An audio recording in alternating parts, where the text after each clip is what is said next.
Just when I thought the NFL was getting boring, getting closer to draft time, it gets shaken up and everyone's draft board gets shifted. How you doing, folks? I'm Marcus. Welcome back to another episode of Hot Takes. This week we're going to be covering the NFL draft. Usually I don't cover the NFL draft, especially during the combine, so I usually skip it, which is what I've done this year. And I like to wait until everyone's draft board is pretty much solidified. But see, then there's always that one team that has to shake things up. Well, not one team, but two. And this time, it could be historic. So, as you see on your screen here, the New York Jets have traded their quarterback, Sam Darnold, to the Carolina Panthers for a 2021 sixth-round pick and 2 picks in the 2022 draft in the second and fourth rounds. This is major for both of these teams because they're both addressing some serious needs. Now, we're going to start with Carolina. Carolina needed a quarterback, as Teddy Bridgewater did not work out last year. And honestly, he's going to be a career backup. I understand what happened to him in Minnesota was unfortunate, but I had a feeling actually, before he got drafted, this was going to end up happening anyway, minus the injury. When I realized that he could not throw without using gloves, that was a major red flag, which is probably why he went, 32nd in the draft that year? He almost went into the second round, which honestly, looking at how he's been playing since his rookie year, second round probably would have been a better spot for him to go anyway, because he hasn't played up to expectations, and he's probably never going to. But he can be a really good stopgap quarterback, get you where you're going while you look for your franchise guy. Speaking of franchise guy, that's what Carolina has in their guy right now, Sam Darnold. Unfortunately, Sam Darnold was exposed to Adam Gase. I look at him like a quarterback cancer almost.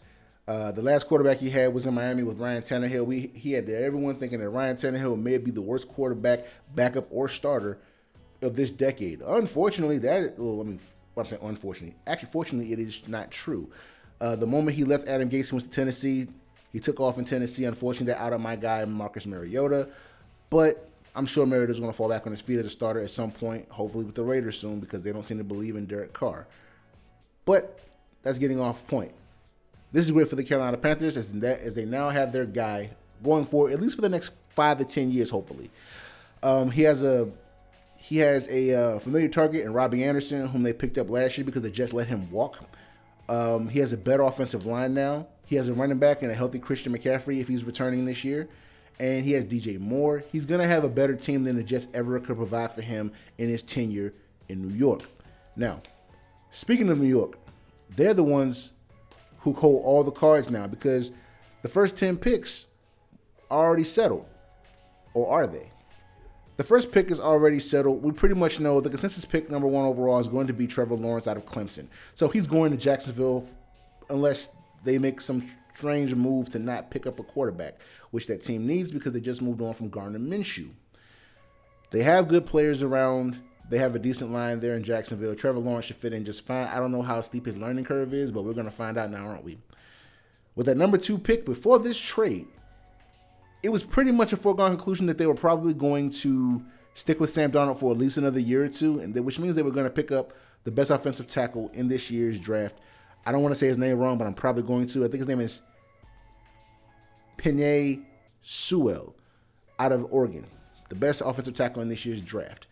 And honestly, that would have been a solid pickup. Honestly, as a Washington fan, I am still a little sour from some years back when they picked up both Brickashaw Ferguson and Nick Mangold, 2 linemen that I really wanted that year.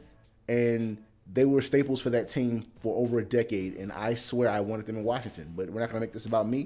We're talking about the Jets right now. With this pick, we all thought they were going with the offensive tackle. Now it is clear as day they're going to have to fill that quarterback spot because they don't have one right now. Not a franchise guy. They barely even have a backup. I don't even know who that second guy is. If there's a third, is there a practice squad quarterback? I don't know. It's the Jets. It doesn't matter. They're terrible. But they're probably going to pick up a quarterback. And this year's draft class is littered with not only wide receivers, but quarterbacks. Now, are they all first-round talents? That's subjective. But there are quite a few players that they can actually pick up here. Some say Justin Fields. Some say Mac Jones. Some say Trey Lance, although I think Trey Lance at the number 2 pick is a really big reach because the kid's going to have a rough time transitioning. But let's do a little bit of experimenting here. Let's say with the number 2 pick, they decide to pick up Mac Jones out of Alabama.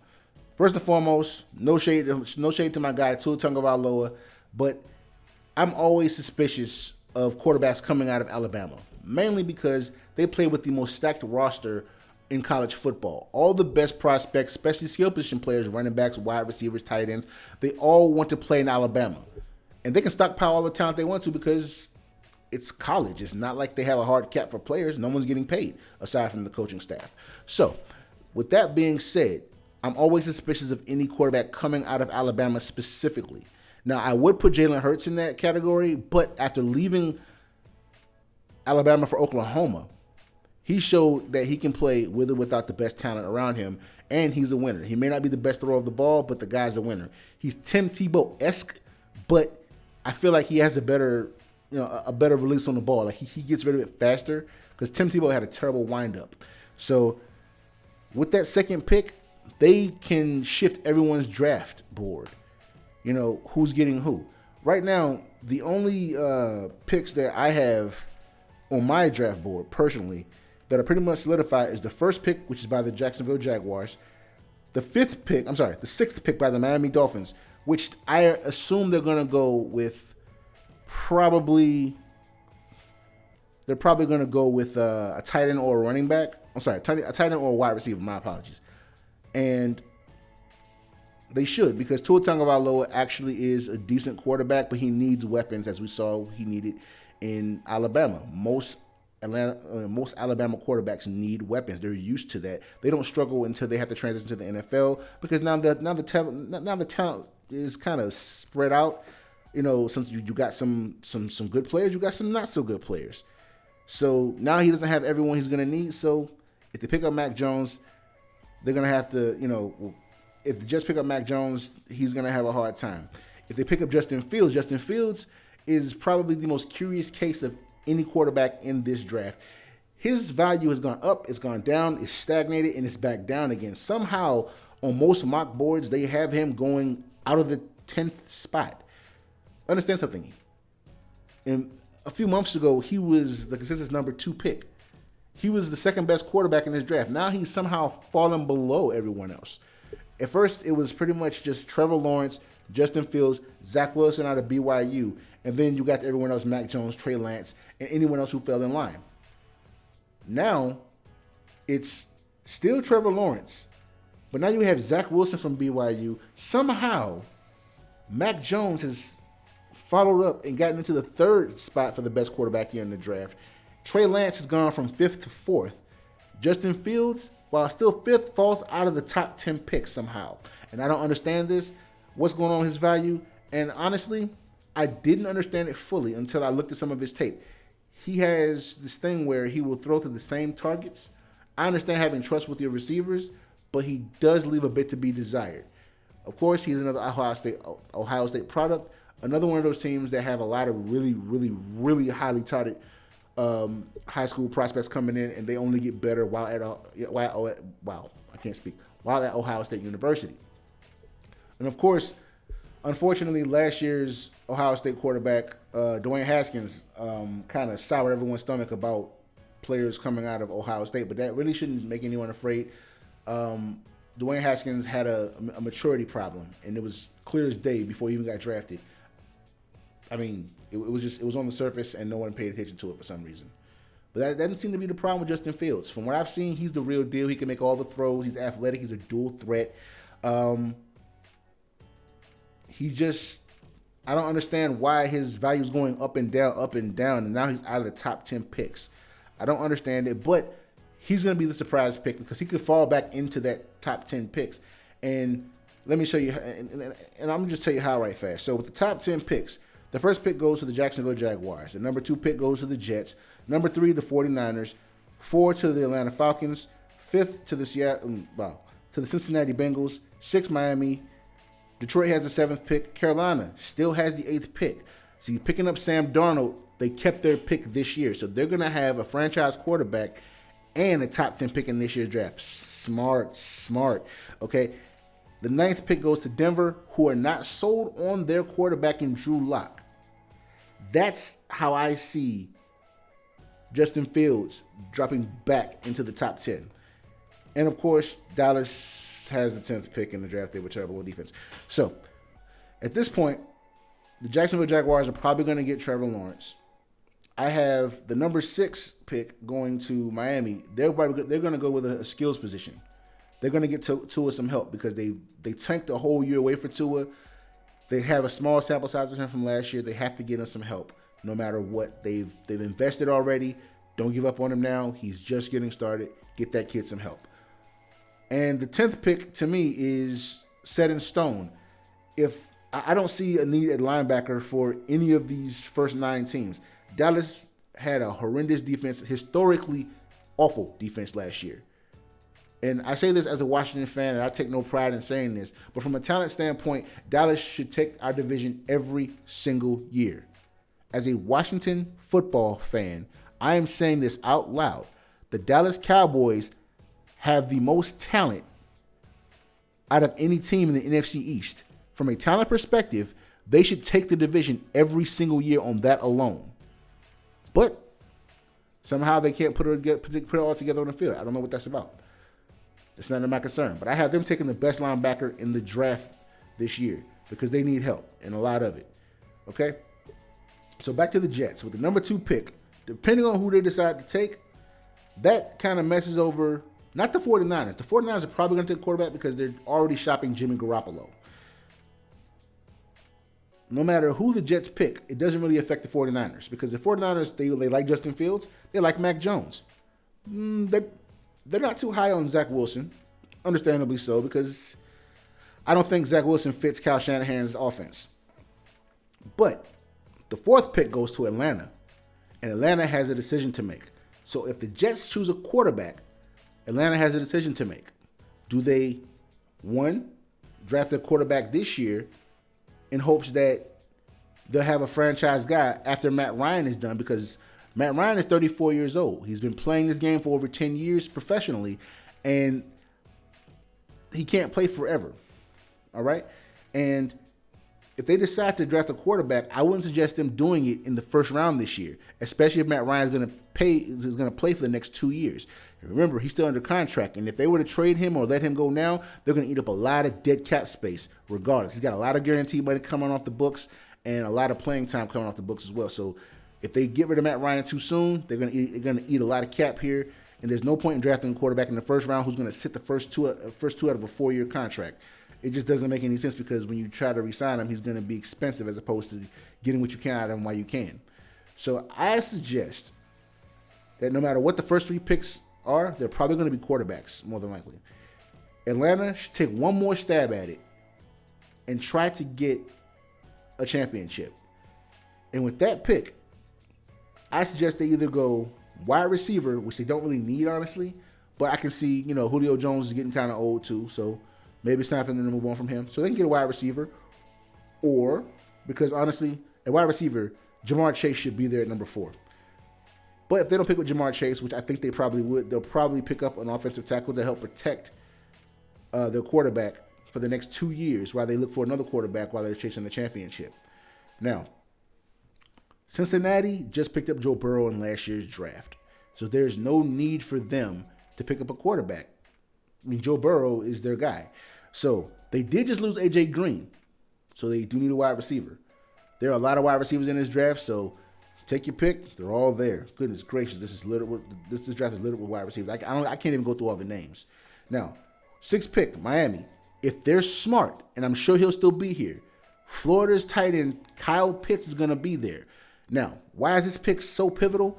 Again, like I was just saying a moment ago, Tua Tagovailoa needs weapons in that offense. And what's a quarterback's best friend in the league? A tight end. A tight end is the safety blanket. When all the receivers downfield are covered, you have a big target in the tight end who's in somewhere anywhere between 5 and 10 yards right at the line to move those chains.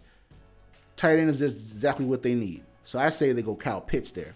Now, with the 7th pick, you have Detroit. Detroit just made a trade to acquire Jared Goff from the Los Angeles Rams in exchange for Matthew Stafford.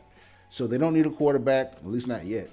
They're going to need wide receivers, so I see them going either receiver or they'll pick up a defensive back, which, of course, I like J.C. Horn. I want him to fall to the 19th spot, but I'm sure he won't. But I don't see him going as high as 7. For me, that's a reach. I think he falls just outside of the top 10. I think he goes 11 or 12. So I think they'll pick up a wide receiver there in Detroit. Carolina, this is where it gets a little more interesting. Now, they did just pick up a quarterback. They do need a wide receiver, or they do need to get something on defense. What they do here will affect what Denver does in the 9th spot. Denver, again, is not sold on Drew Lock, who has not been bad for them. When he plays, they're better. He's had some relapses from time to time because, they're growing pains with transitioning from playing quarterback in college to quarterback in the league. There's going to be some ups and downs. But he's had more ups than he's had downs, okay? So this is where I see Justin Fields getting back in. If Carolina does not select another quarterback, which they have no reason to, because, again, they just brought in Sam Darnold, and they're going to bench Teddy Bridgewater. So if Teddy is back on the bench, Sam will be starting. Denver can pick up Justin Fields. So he will slide back, in my opinion, he will slide back in to the 9th pick. And honestly, I'm going to go ahead and say it right now. That is my hot take. Justin Fields will slide into the first top 10. He will go before Trey Lance. And I really hope Trey Lance does not fall to Washington. We don't need a quarterback this high. We don't need a quarterback this high. I'm going to say it again. We don't need a quarterback this high. 2nd round, Kyle Trask, Florida. 2nd round, Kyle Trask, Florida. I'm speaking it into existence. That's the other side of my hot take. I'm speaking that into existence right now. I want Kyle Trask. Okay? Now, let's get back to the Jets for a second. Earlier, I called Adam Gase quarterback cancer. Now, I gave you a quick tidbit about how horrible Ryan Tannehill was for him in Miami. According to Pro Football Focus, Ryan Tannehill had a grade of 59.7 between the years of 2016 and 2018. That is god awful. Now, Adam Gase has only had Sam Darnold for the first 2 years of his career, and he's been even worse, 58.8, which is great. Now, since leaving Adam Gase, so now we have Ryan Tannehill playing in Tennessee. His grade is up to 92.4. That is ridiculously better. As a matter of fact, I think he has the 4th highest grade in the 1920 seasons. So he's only gotten better without Adam Gase. And I suspect Sam Darnold is probably going to move from the 50s, probably at least into the 70s. I'm not sure how he's going to fit there in Carolina, but I think they'll make it work for him. He's going to move into the 70s at the very least with his grade. Now, whew. Oh, goodness gracious. I done ran through all my material already. Okay, so, again, what do the Jets do with this pick? By the way, just a quick tidbit about them picking up a quarterback this year. If the Jets pick up a quarterback in this year's draft, it will be the first time in the common draft area, and that's since 1967, that a team has had a top 3 pick and selected 2 quarterbacks in a 4-year span. Now, I'm going to put that into perspective for you. You know how bad you got to be to have a top 3 pick in a 4-year span and pick 2 quarterbacks? That means you can't get it right at all. You can't protect your new guy. For some reason, you can't develop anyone. You don't know how to build a team. I don't know what's going on with the Jets, but I think they'll figure it out eventually. But right now, if Laughingstock had a picture under the definition for the NFL, the Jets will probably be it. It once was the Buffalo Bills, and now it's the Jets. But I think they can turn that around with the pick here. I think they go quarterback. Who they pick up, I'm not sure. I think if I'm the Jets, given what I currently have on my team, I don't have a whole lot of receiver depth. I don't have a lot of running back depth. I don't have a real offense just yet. If I'm picking up a quarterback right now, which personally I wouldn't do, but I'm putting myself in the position. If I pick up a quarterback, if I don't go Zach Wilson, I go Justin Fields. In my opinion, Mac Jones is honestly, he's like third, fourth round-ish talent, honestly. And the only reason he's being, bolstered into the first round is because of how good he was in Alabama. And that's because of how good Alabama is as a program. So, Jets pick up, I'm going to say Zach Wilson, just for the sake of argument. Because I think that Kyle Shanahan is eyeing Mac Jones. But if Mac Jones doesn't go to either one of these two teams and he falls out of the top 10, Bill Belichick is waiting for him to be a Patriot because Bill Belichick likes that guy. Trey Lance can fall anywhere from the 3rd to the 10th pick. I don't think he's going in the top 10 personally. Trey Lance seems to be the biggest project player of all these guys, and that's not saying very much about him because that says a lot about him, honestly, because I have Mac Jones as like a 3rd, 4th round pick talent-wise. So that probably means that Trey Lance, I'm not saying he can't play. I'm saying he's got the steepest learning curve out of everybody. He's going to have the hardest transition. He's probably going to be the guy. I mean, he'll probably go in the first round, but from a talent perspective, I've got him being a 5th round talent who could probably be the steal of this draft if he's with the right team in the right system.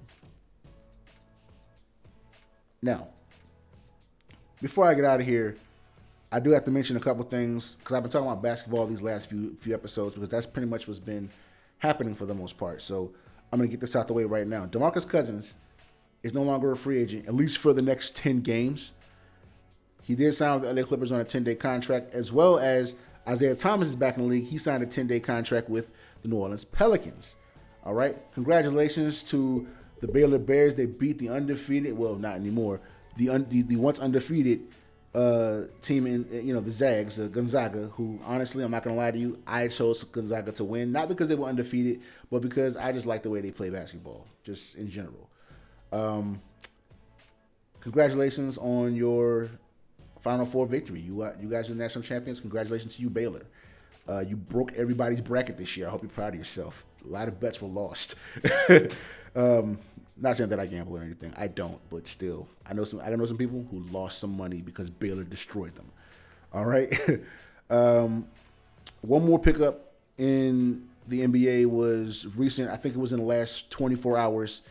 Ben McLemore is going to the Lakers, and for what it's worth, a lot of people are wondering where's the same animosity for the Lakers making acquisitions that this. Why don't they have the same animosity for the Lakers as they do for the Brooklyn Nets?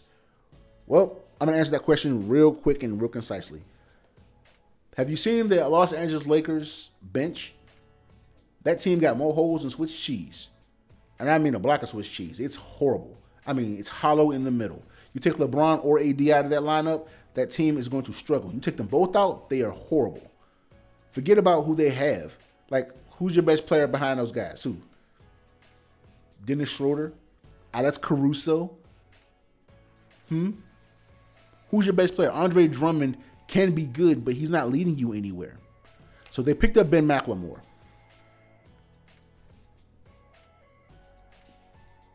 Ben McLemore has been wildly inconsistent since the day he was drafted. He was drafted by the Sacramento Kings, and he's been moved around I don't know how many times. I've seen him in so many different jerseys. Houston, Memphis, wow. He has been a little bit of everywhere. He just can't stick around anywhere. He's been so inconsistent. Honestly, I'll put it to you this way. J.R. Smith won a championship with the Lakers last year, and he got picked up right before was it during or right before the playoffs? I think it was right before the bubble started. And he barely played at all. He got a championship and barely touched the floor. This pickup of Ben McLemore to the Lakers is the equivalent of J.R. Smith to the Lakers, is the equivalent of Deion Waiters a few years ago to either Cleveland or Oklahoma City. It's inconsequential. He doesn't add any real layer of depth to the team. He's the kind of player that can he can either go off for a 15-point game, which is probably his ceiling for the most part, but it'll be in a losing effort. Or your team will be up and you'll give him a green light and he'll shoot you out of the game. But McLemore, I'm not saying he's a bad player, but in terms of a championship team, he doesn't make that kind of difference that you want. So no one's going to give any animosity to the Lakers and LeBron James because they're picking up acquisitions out of necessity. They're trying to fill in holes on the fly, whereas Brooklyn is picking up players that they don't even need. Before they picked up Blake Griffin or LaMarcus Aldridge on their bench, they already had Jeff Green, who's been stellar for them. You already have the guy Claxton that they drafted this past year. Okay, even though he's injured, Spencer Dinwiddie, who is getting healthier, so hopefully we'll see him in the playoffs this year. If not, we'll see him next year. That's still good, Joe Harris, who shouldn't be, but he is starting. He's there. This team already had depth. They almost had a second starting five. They didn't need Blake Griffin or LaMarcus Aldridge, both of whom, though everyone is saying they're both out of their prime, they're past their prime, it's not even about age. Both of these guys are still good for 15 points and eight rebounds off the bench. Okay, they can both shoot from the three-point range. Okay, they're both bullies in the paint. Okay, they're versatile players. They're older, sure, but they're impact players. So, yes, the animosity for Brooklyn is not going to be there for the Lakers because the Lakers need help. It's looking this year like, regardless of injury, the Lakers might not get out of the West. Utah is looking like an absolute juggernaut. The Denver Nuggets just got so much better. Aaron Gordon, after the trade deadline, that trade deadline move was ridiculous. Denver Nuggets look like they're championship quality right now. The Phoenix Suns, don't get me started. The acquisition of Chris Paul to that team has been stellar for them. Rajon Rondo just got to the Clippers. He just made his debut, I believe, and he dropped like a triple single. He did not play well at all. But he has to get time with the team, everything like that. It'll work out eventually. I don't know if it's going to work out in terms of them getting out of the West, but we'll see what happens. Right now, my favorite to get out of the West at the moment is between Denver and Utah. Pretty much. And honestly, if we're talking about the East, I'm a Miami Heat fan. This is not me beating my chest at all. I'm going to tell you straightforward right now. If we play Brooklyn, even 100% healthy Brooklyn, it's going to be a struggle for them because that team doesn't play any defense. And my team is offensively inadequate in comparison. But defensively, we have the most defense out of any team in the East. I can't say for the West because I don't see a team outside of Utah that matches us defensively. But if we play Brooklyn in the second round, because I think we're the 5th seed right now, and they're the first. If we play them in the second round, we're going to give them heck. Or we're going to give them a lot. And it may not go 7 games. It might go 5 or 6 games, but they're going to feel it. Like, we're going to let them know this is what defensive intensity is like. Okay? The pickup of Victor Oladipo was amazing. Okay? Hopefully we make another acquisition, at the guard position for some defense. But if we can't, I'm okay with it. This year, I didn't expect us to repeat last year's bubble performance anyway. But we made a lot of progress since the beginning of the season. We're going to show everyone that we're not a fluke. Okay? So, that wraps it up, everybody. This has been another episode of Hot Takes, and I will reiterate, my hot take is that Justin Fields will find his way back into the top 10. I think he goes number 9 to Denver. But this all depends on what the Jets do and what the Falcons do afterwards. And it really depends, and I mean it really, really, really depends on who's there come the 7th pick. So this trade of Sam Darnold to Carolina shook everyone's draft board. Well, except for the Jaguars, the Cowboys, and the 49ers. They're kind of solid. Everyone else got jumbled up. All right, everyone. I will see you all next week. Until then, peace.